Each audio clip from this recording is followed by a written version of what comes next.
দেখুন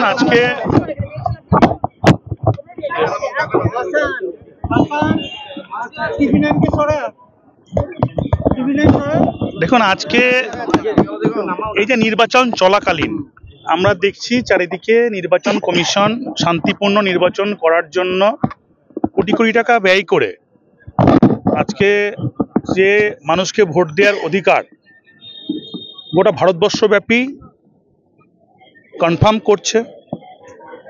সেখানে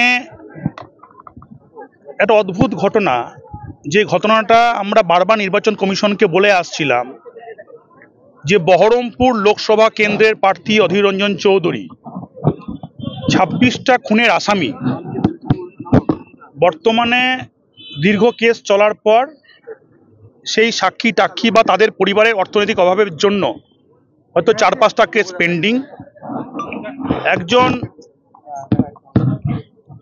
ক্রিমিনাল একজন দীর্ঘ খুনি রাষ্ট্রযন্ত্রের ব্যবস্থার মধ্যে এলে পড়ে তার যে বয়স হোক বা মানসিকতা হোক সেটা কোনো পরিবর্তন ঘটে না। আজকে তার নমুনা দেখলাম।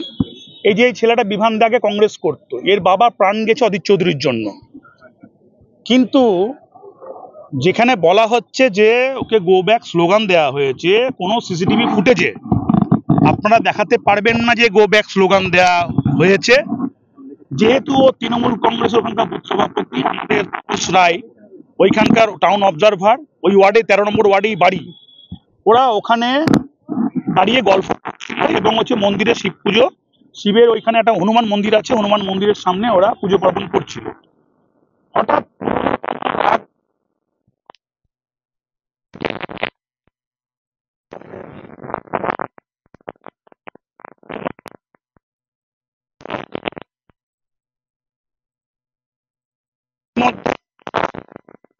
কমিশনকে কমপ্লেন করেছে, নির্বাচন কমপ্লেন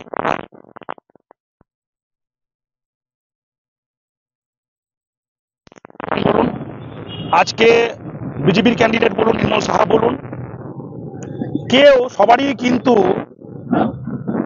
তার নিজস্ব ক্যাপাসিটি অনুযায়ী ওয়াই ক্যাটাগরি সিকিউরিটি পেতে পারেন, অন্তত আমাদের ক্যান্ডিডেট পেতেই পারেন, কিন্তু সেখানে এত সাবমিসিভ ওয়েতে যাতে নির্বাচন প্রক্রিয়াটা সুস্থভাবে হেলদিভাবে সেই প্রক্রিয়া তিনি প্রচার সারছেন। অপোজিট দিক থেকে এখানকার যার অরিজিনটাই হচ্ছে, যার বড় হওয়াটা, ছেলেবেলাটা, বৃদ্ধিটাই মানুষকে খুন জখম করে, সেই হিংসাত্মক মানসিকতার, অসুবিক মানসিকতার একজন লোক দীর্ঘদিন ধরে ক্ষমতা ভোগ করার পর ভয় দেখিয়ে এবার তার হার নিশ্চিত, এটা জেনে তার ওয়াই ক্যাটাগরি যে সিকিউরিটি আছে গোটা বহরমপুরে অত্যাচার করে বেড়াচ্ছে। এবং বহরমপুর একটা ছোট শহর, যেখানে রাস্তাঘাট ট্রাফিক কনজেশন থেকে বহুদিন থেকে, এতদিন তো থাকে না, ভোটের সময় প্রত্যেকটা জায়গায় থ্রেড পারসেপশন তৈরি করছে এবং যা তা লোককে কথা বলছে। নির্বাচনী প্রচারে আজকে উনি ফুটেজে বলেছেন আমাকে গো ব্যাক স্লোগান দিচ্ছিল, তো আমি বসে থাকবো? তো গো ব্যাক স্লোগান হচ্ছে সিকিউরিটির জোরে আপনি বলছেন, তো গো ব্যাক স্লোগান করে 5টা সিকিউরিটি আপনি একটা তৃণমূল কর্মীদেরকে মারছেন। আমরা রাজনৈতিক করা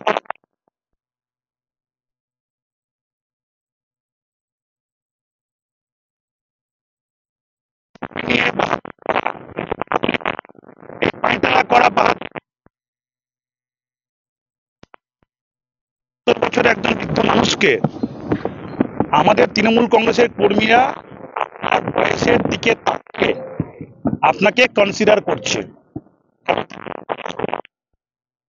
আপনার ওই যারা চামুন্ডা আর আপনার ওই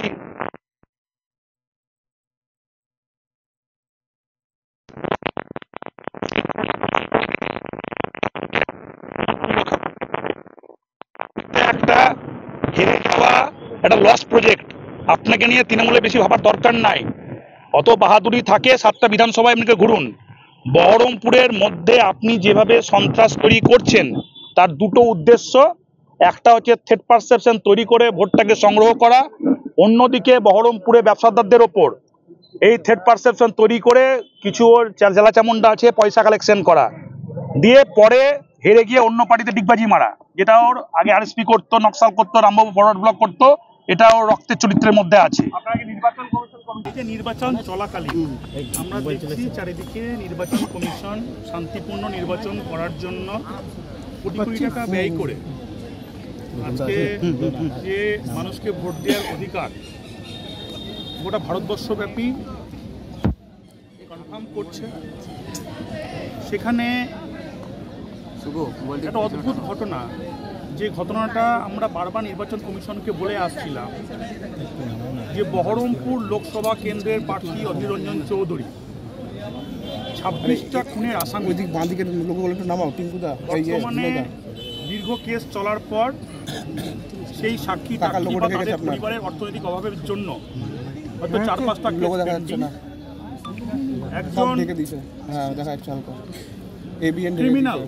একজন ক্রিমিনাল, খুনি রাষ্ট্রযন্ত্রের ব্যবস্থার মধ্যে এলে পড়ে তার যে বয়স হোক বা মানসিকতা হোক সেটা কোনো পরিবর্তন ঘটে না।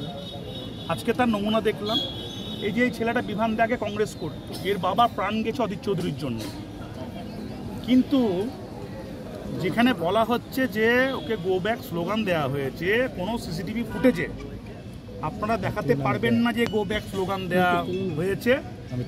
যেহেতু তৃণমূল কংগ্রেসের ওখানকার বুথ সভাপতি আমাদের তাপস রায়, ওইখানকার টাউন অবজারভার, ওই ওয়ার্ডে 13 নম্বর ওয়ার্ডেই বাড়ি, ওরা ওখানে দাঁড়িয়ে গল্প করছিল এবং হচ্ছে মন্দিরে শিব পুজো, শিবের ওইখানে একটা হনুমান মন্দির আছে, হনুমান মন্দিরের সামনে ওরা পুজো পার্বণ করছে।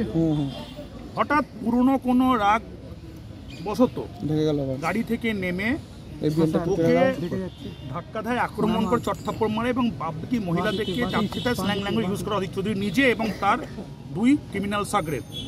ইতিমধ্যে আমরা নির্বাচন কমিশনকে কমপ্লেন করেছি এবং এই নির্বাচন কমিশনকে কমপ্লেন করার আমার অর্থ দুটো। এক, কোনো ক্যান্ডিডেট, কি আজকে আমাদের ক্যান্ডিডেট বলুন, ইউসুফ পাঠান বলুন, আজকে বিজেপির ক্যান্ডিডেট বলুন, নির্মল সাহা বলুন, কেউ সবারই কিন্তু তার নিজস্ব ক্যাপাসিটি অনুযায়ী ওয়াই ক্যাটাগরি সিকিউরিটি পেতে পারেন, আমাদের ক্যান্ডিডেট পেতেই পারেন, কিন্তু সেখানে এত সাবমিসিভ ওয়েতে যাতে নির্বাচন প্রক্রিয়াটা সুস্থভাবে, হেলদিভাবে এবং ডিস্টার্বলেসভাবে, ভায়োলেন্সলেসভাবে সম্পন্ন হয়, সেই প্রক্রিয়ার মধ্যে দুজন প্রার্থী যেভাবে তার নির্বাচনী প্রচার সারছেন, অপোজিট দিক থেকে এখানকার যার অরিজিনটাই হচ্ছে, যার বড় হওয়াটা, ছেলেবেলাটা, বৃদ্ধিটাই মানুষকে খুন জখম করে, সেই হিংসাত্মক মানসিকতার, পাশবিক মানসিকতার একজন লোক দীর্ঘদিন ধরে ক্ষমতা ভোগ করার পর ভয় দেখিয়ে এবার তার হার নিশ্চিত, এটা জেনে তার ওয়াই ক্যাটাগরি যে সিকিউরিটি আছে গোটা বহরমপুরে অত্যাচার করে বেড়াচ্ছে। এবং বহরমপুর একটা ছোট শহর, যেখানে রাস্তাঘাট ট্রাফিক কনজেশন থেকে বহুদিন থেকে, এতদিন তো থাকে না, ভোটের সময় প্রত্যেকটা জায়গায় থ্রেট পারসেপশন তৈরি করছে এবং যা তা লোককে কথা বলছে। নির্বাচনী প্রচারে আজকে উনি ফিরে যে বলেছেন আমাকে গো ব্যাক স্লোগান দিচ্ছিল, তো আমি তার জন্য ছেলে বসে থাকবো? তো গো ব্যাক স্লোগান হচ্ছে সিকিউরিটির জোরে আপনি বলছেন, তো গো ব্যাক স্লোগান করে 5টা সিকিউরিটি আপনি একটা তৃণমূল কর্মীদেরকে মারছেন।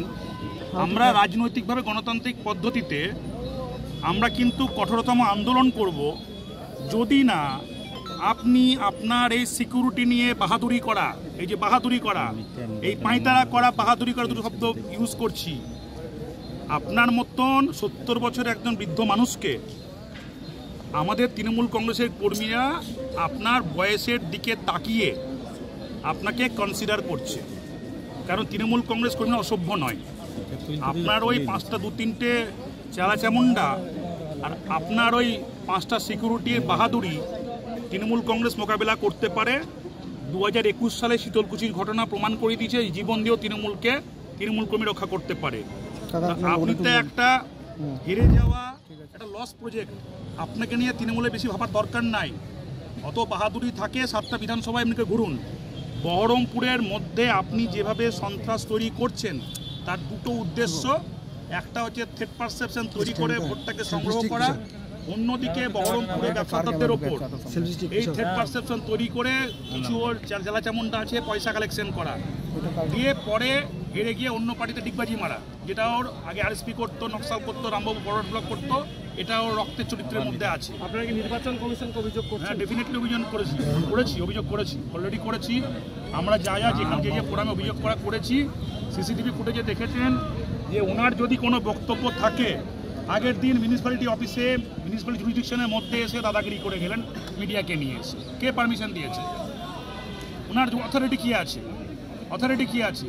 ওনার সিকিউরিটি অথরিটি কী আছে যে লোককে থ্রেট করবে? উনি সিকিউরিটির কাজ ওনাকে প্রোটেক্ট করা। যেখানে উনি আক্রমণ হচ্ছেন না, উনি আক্রমণ করছেন, সেখানে সিকিউরিটির কাজ কি দাঁড়িয়ে থাকা? অবিলম্বে নির্বাচন কমিশনের কাছে অনুরোধ করব ওনার সিকিউরিটি উইথড্র করার জন্য। ওনার মত এরকম না হলে পরে ভায়োলেন্স তৈরি করবে উনি নির্বাচন কমিশনকে আপনার মিসগাইড করবেন। তার যেহেতু দীর্ঘদিন ধরে একটা এমপি পদ টিকে আছে, পাপ্পু যাদবের এমপি পদ টিকে ছিল, আবার হয়েছিল, তাহলে মস্তান গুন্ডাদেরকে যদি পুলিশি ক্ষমতা দেয়, যে অবস্থা হয় সেই অবস্থায় হয়েছে। এমন কিছু সভ্য মানুষ নন উনি, সেই জায়গা থেকে যে অসভ্যতামর পরিচয় দিয়েছেন একজন সাধারণ কর্মীকে করে মেরে মারধর করে, অরিজিনাল তার যে ভেতরের যে অসভ্য চরিত্রটা সেটা জনসমক্ষে প্রসারিত হয়েছে। এর বিরুদ্ধে আজকে আমাদের প্রতিবাদ মিছিল। চুল্লু খায় উল্লু হয়ে